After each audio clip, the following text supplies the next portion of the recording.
आता बघा दिवसभरातील राजकीय टॉप 9 बातम्या।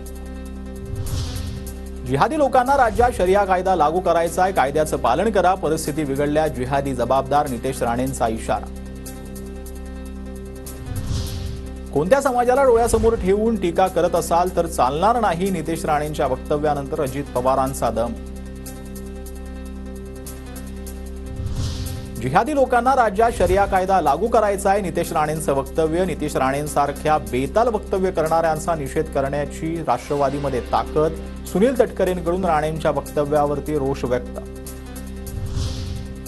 छत्रपतींबाबत नितेश राणेंचं अपमानास्पद वक्तव्य, अमोल कोल्हेंचा आरोप। तर आता सत्तेला लात मारून बाहेर पडा तरच ताकद दिसून येईल, कोल्हेंचं अजितदादा गटाला आव्हान।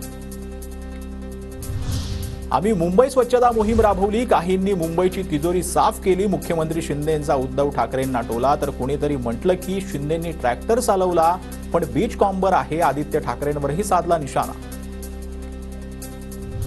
आमच्या 3 पिढ्यांनी शेतीचं वीज बिल भरलं नाही, डीपी जळाल्यास इंजिनियरला 1000 रुपये देऊन बसून घेतो, केंद्रीय राज्यमंत्री प्रतापराव जाधवांचं धक्कादायक वक्तव्य।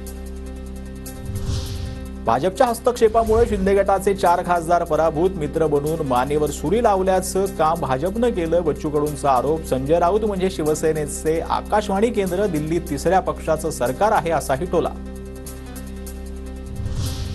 लाडकी बहीण योजनेला अजित पवारांकडून फायनान्स, भाजपचे मंत्री सुरेश खाडेंचं वक्तव्य। लाडकी बहीण तिघांच्या डोक्यातून आलेली योजना, खाडेंचं वक्तव्य। नागपूर जिल्हा बँक घोटाळ्याप्रकरणी सुनील केदारांचा विनंती अर्ज सहकार मंत्री वळसे पाटलांनी फेटाळला। संस्थेच्या आर्थिक नुकसानीची भरपाई संचालकांच्या वैयक्तिक मालमत्तेतून होणार।